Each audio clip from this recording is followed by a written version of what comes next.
Dear teachers, welcome to JSN English Learning. We are with Unit 7 of the revised PGT-RB syllabus, and we are with Part A, that is Indian Writing in English, and we are discussing Dr. B.R. Ambedkar's The Annihilation of Caste. ஏற்கனவே doctor அம்பேத்கரை பற்றி பார்த்தோம், அவருடைய ஒர்க்ஸை பற்றி பார்த்தோம். அதற்கப்புறம் இந்த ஒர்க்குடைய background பார்த்துட்டோம். அனிகிலேஷன் ஆஃப் காஸ்டுடைய பேக்ரவுண்டு பார்த்தோம். ஒரிஜினல் டெக்ஸ்ட்டை வச்சு ஒரு சில விஷயங்கள் டேட்டாஸ் உங்களுக்கு கொடுத்துட்டேன். இப்போ அந்த லெட்டர்ஸ்ல இருந்து மேஜர் பாயிண்ட்ஸை கல் அவுட் பண்ணி உங்களுக்கு நான் டிஸ்கஸ் பண்ண போறேன். And that is the content of this particular module. Okay, Dr. B.R. Ambedkar's view on caste. Okay, caste முறியடிக்க வேண்டும், அதை வந்து எராடிகேட் பண்ணணும் அப்படின்னு போராடிய ஒரு பெருந்தகை தான் அம்பேத்கர். ஓகே, இவர் எந்த மாநிலத்தை சேர்ந்தவர்? இந்தியாவினுடைய மத்திய பிரதேஷ். இவரும் வந்து பார்த்தீங்கன்னா ஒரு he was from the untouchable caste. அன்டச்சபிலிட்டியுடைய கொடுமையினாலும் ஏழ்மையின் கொடுமையினாலும் மிகவும் கஷ்டப்பட்டவர். பட் பிற்காலத்தில் அவருடைய வாழ்க்கை மாறியது. அவர் நிறைய படித்தார். அப்போ he started voicing against social injustice and he started fighting for social equality. Okay, அப்போ இன்னைக்கு நம்ம பேசக்கூடிய சமூக நீதி, சோசியல் ஜஸ்டிஸ் அப்படிங்கிற கான்செப்டினுடைய முன்னோடியாக திகழ்ந்தவர் டாக்டர் B.R. அம்பேத்கர். அப்போ இவர் என்ன பண்றாரு அப்படின்னா, அந்த காஸ்ட் சிஸ்டத்தை அதனுடைய வேர்கள் எங்க இருக்கு அப்படிங்கிற மாதிரி ஒரு கொஞ்சம் ஆய்வுகள் நடத்தி இருக்கிறார்.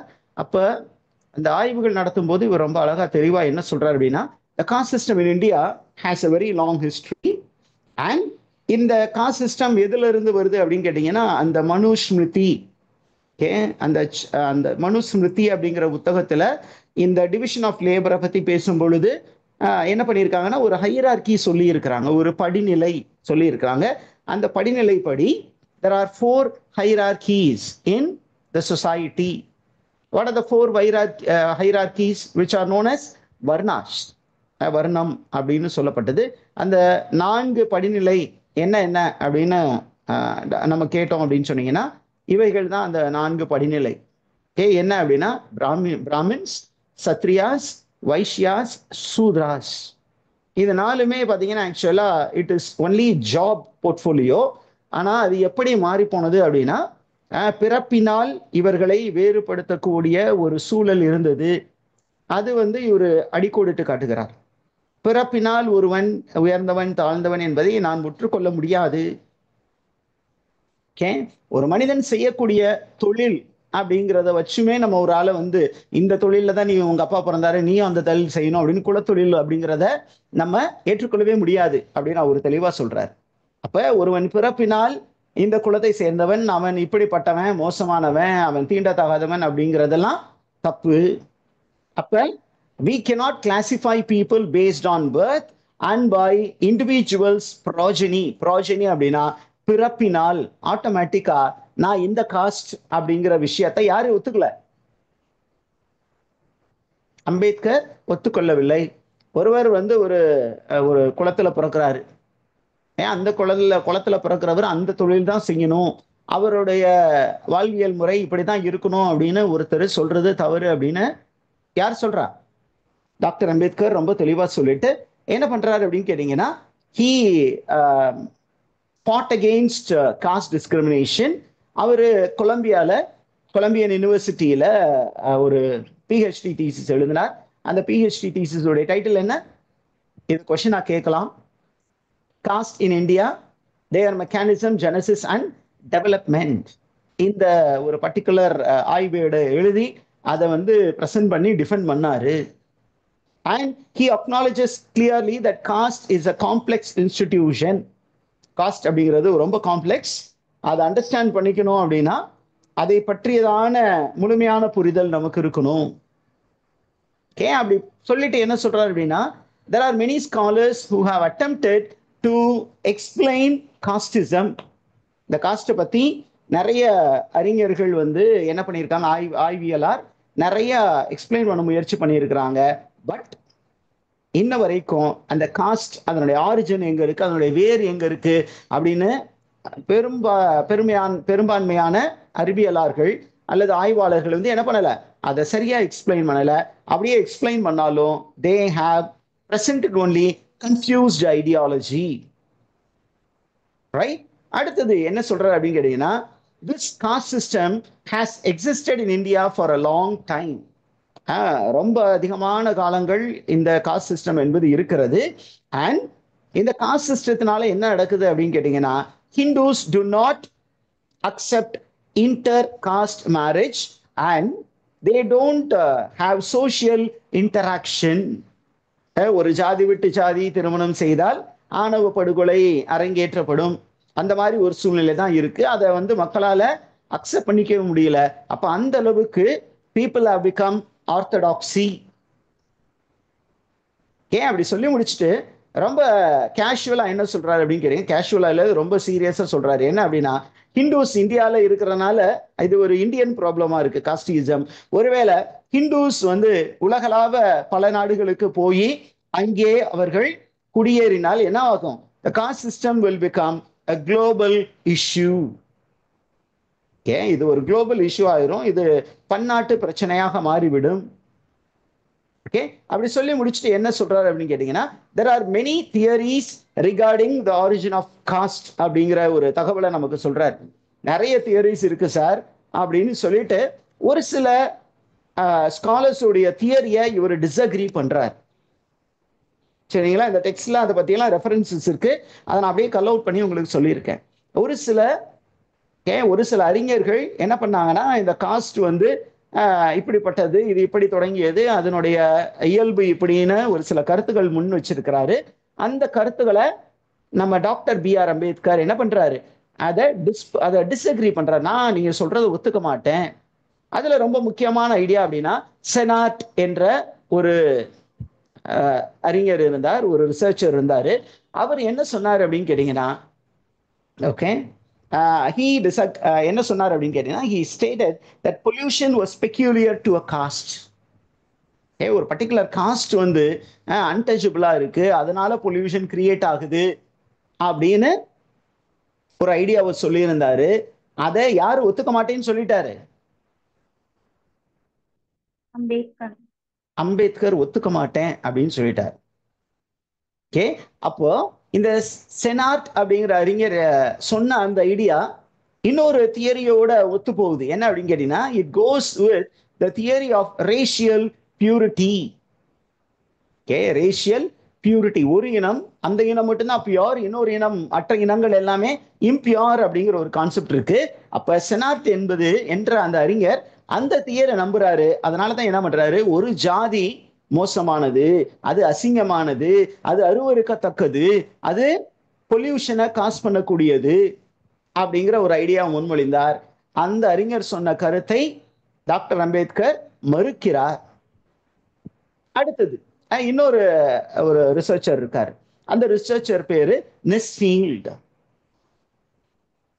இந்த நெஸ்ஃபீல்ட் அப்படிங்கிற அறிஞர் வந்து அவரு ஒரு தியரி வச்சாரு காஸ்டிசம் பத்தி. என்ன சொன்னார் அப்படின்னு கேட்டீங்கன்னா, அவர் பேசும்போது ஒரு காஸ்டை கடந்து சோசியல் இன்டராக்ஷன் என்பது இருப்பதில்லை. அந்த ஒரு காஸ்டை சேர்ந்தவங்க அதுக்குள்ளார தான் சார் இன்டராக்ட் பண்ணிக்கிறாங்க. வெளியில போய் என்ன பண்ணல, போய் அதிகமாக பேசி பழகுவதில்லை. அப்படியே பேசி பழகாம இருப்பது நல்லதுதான். அந்த ஒரு ஜாதியத்திற்குள்ளரே அவங்க பேசி பழகிக்கிட்டாதான் நல்லது, வெளியில போனா நல்லது இல்லை அப்படின்னு சொல்லும் பொழுது இவர் என்ன சொல்றாரு, டாக்டர் B.R. அம்பேத்கர் என்ன சொல்றாரு, ஒரு செல்ஃப் கண்டெய்ன்டு யூனிட்டா ஒரு காஸ்ட் குரூப் இருக்கும் அப்படின்னு கேட்டீங்கன்னா, அந்த குரூப்பே என்ன பண்ணுது அப்படின்னா சோசியல் இன்டராக்ஷனுக்கு எதிராக மாறி போகிறது. நம்ம ஒரு சொசைட்டியா வாழ முடியாது. அந்த சொசைட்டிக்குள்ள நிறைய காஸ்ட் குரூப் இருக்கு. அந்த காஸ்ட் குரூப்புக்குள்ளரே பேசிக்கணும் பழகிக்கணும்னா எப்படி சார் ஒரு மனுஷனுக்கு எல்லாமே கிடைக்கும்? அவனுக்கு எல்லாமே கிடைக்கிறதுக்கு பாசிபிலிட்டிஸ் இல்லை. அதனால இந்த சாதியத்தை கடந்து நம்ம என்ன பண்ணணும், போய் இன்டராக்ட் பண்ணணும். அப்பதான் ஒரு சமூக மிருகமாக நாம் இருக்க முடியும் அப்படிங்கிற ஒரு பேசிக் பிலீஃபை டாக்டர் அம்பேத்கர் முன்மொழிகிறார். அதே நேரத்துல இன்னொரு சிந்தனையாளர் இருக்கார், அவர் பேரு ரைலி. அந்த ரைலியுடைய அந்த வியூஸை வந்து என்ன சொல்றாரு, அதை பத்தி நான் கமெண்ட் பண்ணவே விரும்பல, அந்த அளவுக்கு அது மோசமான ஒரு அப்சர்வேஷன் அப்படின்னு அம்பேத்கர் அதை பத்தி எதையும் கமெண்ட் பண்ணவே இல்லை. அதே நேரத்துல கெட்கர் அப்படிங்கிற ஒருவர் இருக்கிறார். அவர் வந்து காஸ்ட்டை பத்தி டிஃபைன் பண்ணியிருக்கிறார். ஓகே, அவருடைய டெஃபினிஷனை இவர் ஏற்றுக்கொள்ளவில்லை. Is idea clear teachers? அவருடைய டெஃபினிஷனை இவர் கம்ப்ளீட்டா அப்படியே என்ன பண்ணல, டிஸ்அக்ரி பண்றார். சாரி, டிஸ்அக்ரி பண்ணல, அக்ரி பண்றார். அவர் என்ன சொன்னார் அப்படின்னு கேட்டீங்கன்னா, நான் கொஞ்சம் கன்ஃபியூஷன்ல ஆயிட்டேன். ஏன்னா அப்படின்னா கெட்கர் அப்படிங்கிற ஒரு மனிதர் என்ன, அவர் என்ன சொன்னார் அப்படின்னு கேட்டீங்கன்னா, ஒரு சாதியம் மற்ற சாதிகளோடு என்ன பண்ணணும், இணைந்து போக வேண்டும், இணங்கி போக வேண்டும் அப்படின்னு போகும்போது அந்த ஒரு கான்செப்ட் நல்லா இருக்கேன்னு சொல்லிட்டு என்ன பண்றாரு அப்படின்னு கேட்டீங்கன்னா, அந்த கெட்கரை எல்லாரும் இணங்கி போக வேண்டும்னு சொன்ன கெட்கரே என்ன சொல்லி இருக்கிறாரு அப்படின்னு கேட்டீங்கன்னா, இன்டர்காஸ்ட் மேரேஜ் கூடாது. எது கூடாதுன்னு சொன்னாரு கெட்கர்?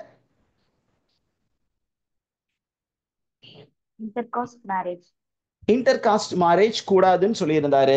ஆனா டாக்டர் பி ஆர் அம்பேத்கர் அதை வன்மையாக கண்டிக்கிறார். இல்ல, அது நடக்கணும், அது நடக்கணும் அப்படின்னு சொன்னாரு. அதே நேரத்துல அந்த கெட்கர் என்பது என்ன சொன்னாரு அப்படின்னு கேட்டீங்கன்னா, ஒரு இனம் வந்து தூய்மையாக இருக்க வேண்டும் என்றால் அந்த இனத்தினுடைய புணர்ச்சி நடக்க வேண்டும். That is called autogeny. Autogeny அப்படின்னா, ஒரு காஸ்ட் குரூப் இருக்கு அப்படின்னா அந்த காஸ்ட் குரூப் வந்து பியூரா இருக்கணும் அப்படின்னா அந்த காஸ்ட் குரூப்புக்குள்ளாரையே திருமணங்கள் நடக்க வேண்டும். அப்ப அதுல இருந்து குழந்தைகள் பெறும்போது அந்த இனம் அப்படியே இருக்கும், அந்த காஸ்ட் குரூப் அப்படியே இருக்கும், அதனுடைய அந்த காஸ்ட் ஐடென்டிட்டி அப்படியே இருக்கும். அதனால அது நல்லது அப்படின்னு சொல்லி இருந்தார். இந்த ரெண்டு கருத்துக்களையும் யாரு வன்மையா கண்டித்தது? டாக்டர் அம்பேத்கர் வன்மையாக கண்டித்தார். Is the information clear, teachers? அதற்கப்புறம் அப்படியே ஹிஸ்டாரிக்கலா அப்படியே ஒரு அனாலிசிஸ் பிரசன்ட் பண்றாரு அம்பேத்கர். என்ன சொல்றாரு அப்படின்னு கேட்டீங்கன்னா, இந்தியன் சொசைட்டி, அந்த இந்தியன் சமூகம் என்பது எப்படி உருவானது அப்படின்னு சொல்லும் பொழுது அந்த இந்திய சமூகத்தினுள்ளே ரிலீஜியஸ் பிராக்டிஸ் வந்துச்சு. ஒவ்வொரு இந்தியாவில் ஒரு சொசைட்டி மட்டும் இல்லை, தெர் ஆர் மெனி சொசைட்டிஸ். அப்போ ஒவ்வொரு இந்தியன் சொசைட்டிக்குள்ளேயும் ரிலீஜியஸ் ப்ராக்டிஸ் இருக்கு. அந்த ரிலீஜியஸ் ப்ராக்டிஸஸோட there were tribal gods which were also part of the growth of the community. நிறைய இனங்கள் இருந்தது. ஒவ்வொரு இனத்திற்கும் ஒரு இன முகவரி அப்படின்றது. அந்த இன முகவரியோடு ரிலீஜியஸ் ப்ராக்டிசஸும் இருந்தது. அப்படி சொல்லி முடிச்சுட்டு என்ன சொல்றாரு அப்படின்னா, he is emphasizing that there is the practice of exogamy. என்ன இருந்ததுன்னு சொல்றாரு டாக்டர் பி ஆர் அம்பேத்கர்? ஆட்டோகமி அப்படிங்கிறது மட்டும் இல்ல, இன்னொன்னு இருந்தது. ஆதி காலத்திலிருந்து எக்ஸோகமி என்றது இருந்தது. எக்ஸோனா அவுட் சைடுன்னு அர்த்தம், ஆட்டோனா செல்ஃப்னு அர்த்தம். அப்படின்னா ஒரு சாதியம்னு இருக்குன்னா அந்த சாதியத்துக்குள்ளேயே திருமணம் செய்வது கொள்வது. அதே வந்து இந்த சாதியத்திற்கு அடிப்படையா இருந்தது எது அப்படின்னா ட்ரைபல் கல்ச்சர். அந்த ட்ரைபல்ஸ், நிறைய ட்ரைப்ஸ் இருந்தது. இந்த ட்ரைப்ஸ் ஒன்னோடு ஒன்று போரிட்டு கொண்டிருந்தன. நான் தான் பெருசு, நீ தான் பெருசுன்னு சண்டை போட்டுட்டு இருந்தது. அப்ப ஒரு ட்ரைபு அந்த ட்ரைபுக்குள்ளே திருமணம் செய்து கொண்டு மட்டும் இருந்தாங்களா அப்படின்னு கேட்கல. அந்த ட்ரைபுக்குள்ளே திருமணம் செய்து கொண்டிருந்த ஒரு குழு இருந்தது. ஆனா மெஜாரிட்டி ஆஃப் ட்ரைப்ஸ் என்ன பண்ணாங்கன்னா they indulged in exogamy. எக்ஸோகேமினா ஒரு இனத்தில் ஒரு ட்ரைபல் குரூப்ல இருக்கிறவங்க இன்னொரு ட்ரைபல் குரூப்போட மிங்கிள் ஆனாங்க. அப்ப அந்த மிக்ஸ்டு குரூப்ல இருந்து குழந்தைகள் எல்லாம் வந்தார்கள். ரெண்டு காஸ்ட், ரெண்டு ட்ரைபல் குரூப்போட ஐடென்டிட்டி. இது ஒரு ஆதி காலத்தில இருந்தே பயன்பாட்டில் இருந்தக்கூடிய ஒரு திருமண முறை. Is the information clear, teachers?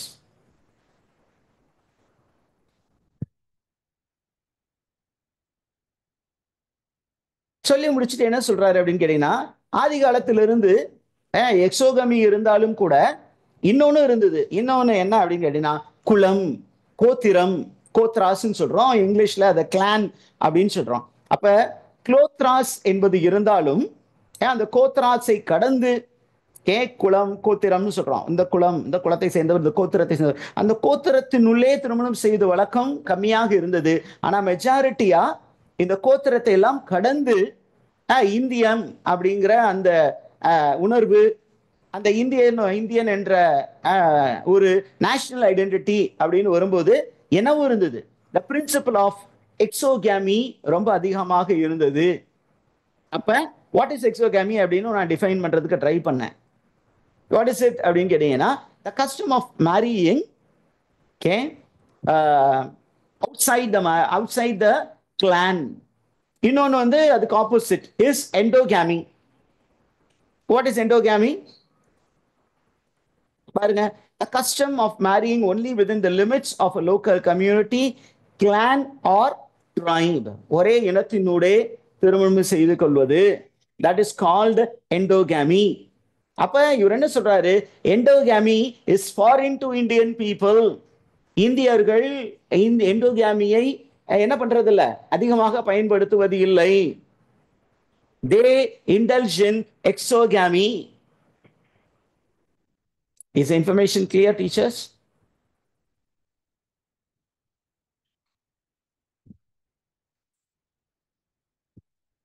Yes, sir. Okay, அந்த விஷயம் சொல்லிட்டாரு. அடுத்தது என்ன அப்படின்னு கேட்டீங்கன்னா, he is making a study of how castes were created in India. இந்த caste அப்படிங்கிறது it is not native to India, but it was injected reality. அது உட்புகுத்தப்பட்டது. அது இந்திய மக்களின் வாழ்வியல் முறையில் இல்லாத ஒரு பழக்கம். அந்த பழக்கம் வந்து பிற்காலத்துல அது உள்ளே புகுத்தப்பட்டது அப்படின்னு சொல்றாரு.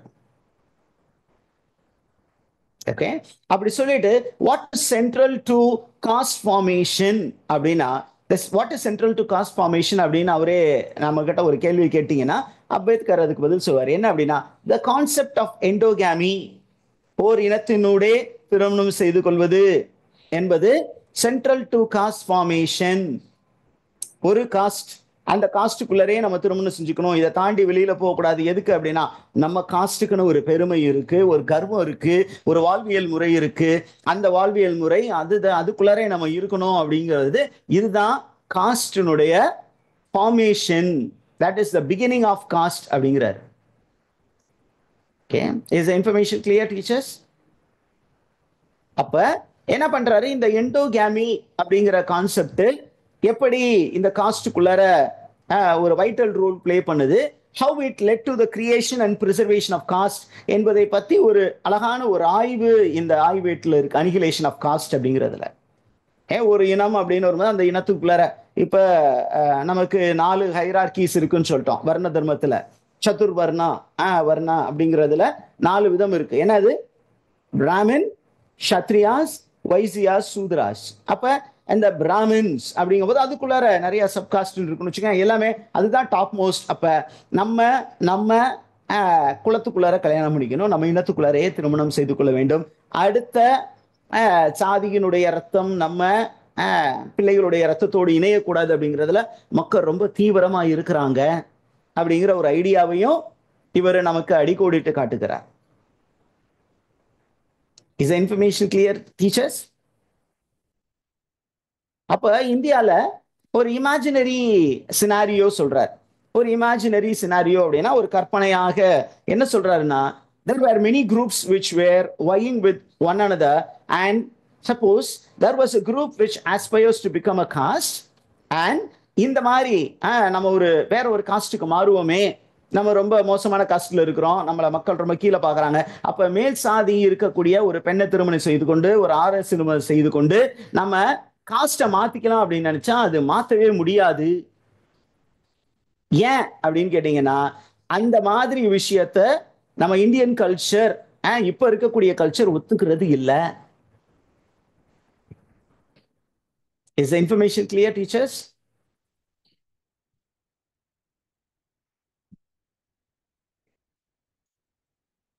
அப்ப என்ன சொல்றாரு அப்படின்னா, இந்த மாதிரி ஒரு ப்ராப்ளம் இருக்கு, வெளியில இருந்து யாரையும் உள்ளே சேர்த்து கொள்ளக்கூடாது அப்படிங்கிற ஒரு க்ளோஸ்டு மைண்ட் செட் வந்துருச்சு. அதை நம்ம மாத்தணும். மாத்தி we should go for inclusivity, எல்லாரையும் உள்ளடக்கிய ஒரு வாழ்வியல் முறையை நம்ம கொண்டு வர வேண்டும் அப்படின்னு யார் சொல்றா?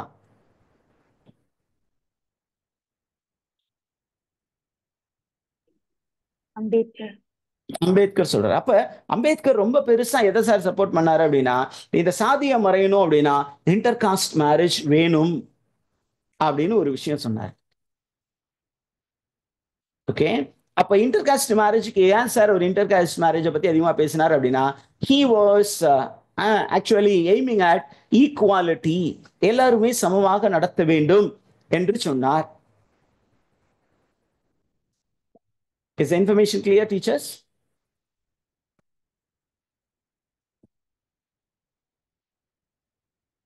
அடுத்தது எண்டோகாமி இருக்கு இல்லையா? அந்த எண்டோகாமி அப்படின்னு சொன்னா what you mean by endogamy? Marrying within a caste group, அதுதான் எண்டோகாமி. அதை வெளியில போய் நம்ம திருமணம் செய்திக்கலாங்கிறது எக்ஸோகாமி. அப்ப என்ன சொல்றேன்னா, நம்ம எண்டோகாமியை நீங்க ஒரு வேலை என்டார்ஸ் பண்றீங்க அப்படின்னு கேட்டீங்கன்னா அங்க ஒரு ப்ராப்ளம் வரும். ஏன்னா உள்ளே நீங்க திருமணம் பண்ணிக்கிறீங்கன்னா என்னவாகும்? ஒண்ணு ஆம்பளை பிள்ளைங்க அதிகமா பிறந்துட்டாலும் பிரச்சனை, பொம்பளை பிள்ளைங்க அதிகமா பிறந்துட்டாலும் பிரச்சனை. ஏன்? ஆணும் பெண்ணும் ஈக்குவல் ரேஷியோல இருந்தா தான் நீங்க அடுத்தடுத்த அடுத்தடுத்த ஜெனரேஷன்ஸ் உருவாக முடியும். ஒருவேளை ஆண்கள் அதிகமா இருந்து பெண்களை கம்மியாயிட்டா நம்ம வேற மாதிரி திருமண வாழ்க்கையை நடத்த வேண்டியதா இருக்கும். பாலிகாமியா என்டார்ஸ் பண்ற மாதிரி இருக்கும். பாலிகாமினா ஒருத்தர் அதிகமான நபர்களை திருமணம் செய்து கொள்வது. ஒருவேளை பெண்கள் பற்றாக்குறையா இருந்துச்சுன்னு வச்சுங்களேன், 5 ஆண்கள் ஒரு பெண்ணை மணந்து கொள்வது. ஒருவேளை ஆண்கள் கூட இருக்காங்கன்னு ஒரு பெண் 5க்கு மேற்பட்ட ஆண்களை மணந்து கொள்வது. அந்த மாதிரி ஒரு மோசமான வாழ்க்கை முறை நாம் நடத்த வேண்டியது வரும். அப்ப இந்த மாதிரி பிரச்சனைகள் வரும்போது சர்ப்ளஸ்னஸ் உருவாயிடும். அதனால எண்டோகாமி வேண்டாம். அதுக்கு பதிலாக நம்ம என்ன பண்ணலாம்? 2 விஷயம் பண்ணலாம் அப்படிங்கிறாரு. ஒருவேளை பெண்கள் அதிகமாக இருந்தால் எண்டோகாமியினால ஒரு இனம் வந்து என்ன ஒரே இனத்துக்குள்ளார திருமணம் செய்து கொள்கிறார்கள். அப்ப அந்த இனத்தினுடைய பலிகை பெருகும் போது நிறைய பெண்கள் வந்துட்டா 2 ப்ராப்ளம் வந்து அவங்க சந்திக்க நேரிடும் அப்படிங்கிறாரு. இது வந்து இந்தியாவில் பிராக்டிஸ்ல இருந்தது. என்ன அப்படின்னு கேட்டீங்கன்னா, அதிக பெண்கள் இருந்தாங்கன்னா ஒருவேளை கணவன் இறந்து விட்டால் அந்த கணவனுடைய நெருப்பு சிதை எரிந்து கொண்டு இருக்கும் பொழுது யாரும் போய் உடன்கட்டை ஏறணும்.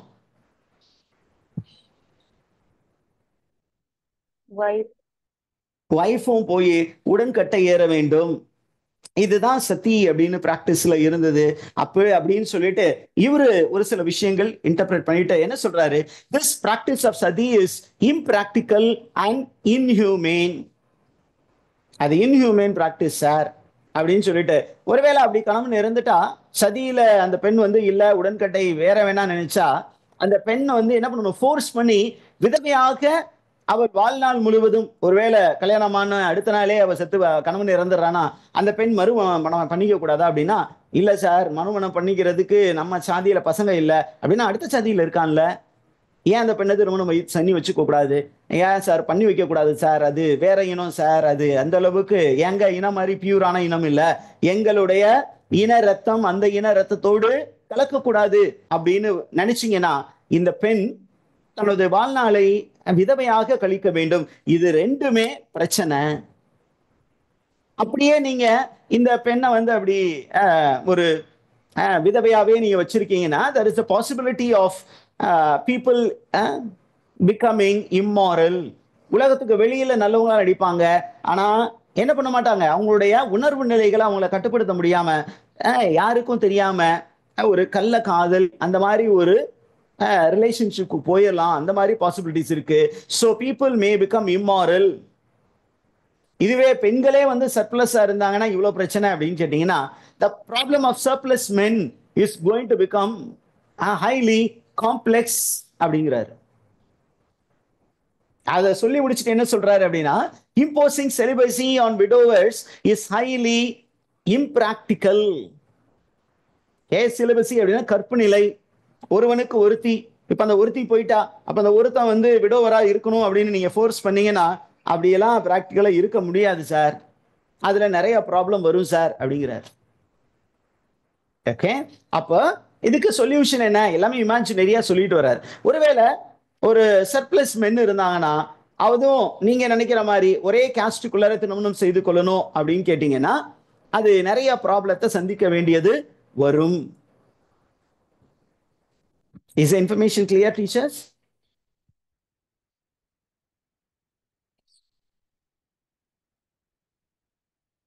அப்படிங்கிற ஒரு நல்ல ஒரு சில விஷயங்கள் எல்லாமே அவர் சொல்லியிருக்கிறது ரொம்ப பிராக்டிக்கலா இருக்குது. Is information clear? அப்ப caste system in India is actually focused on endogamy. Endogamy அப்படின்னா அந்த காஸ்டினுடைய பியூரிட்டியை மெயின்டைன் பண்ணணும். அப்போ பியூரிட்டியை மெயின்டைன் பண்ணணும் அப்படின்னா நிறைய பிரச்சனைகளை நம்ம சந்திக்க வேண்டி வரும்.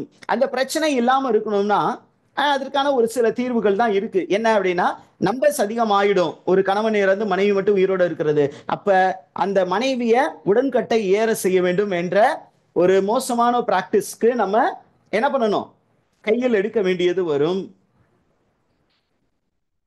Is information clear teachers? இதெல்லாம் சாதியத்தில் இருந்து வரக்கூடிய பிரச்சனைகள் நமக்கு அப்படின்னு யார் சொல்றா?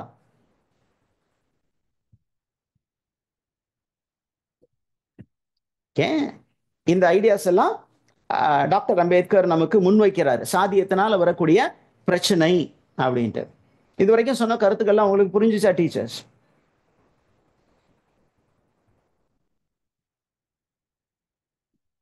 ஓகே. ஏதாவது டவுட் இருந்தா கேளுங்க. We are winding up the session. We will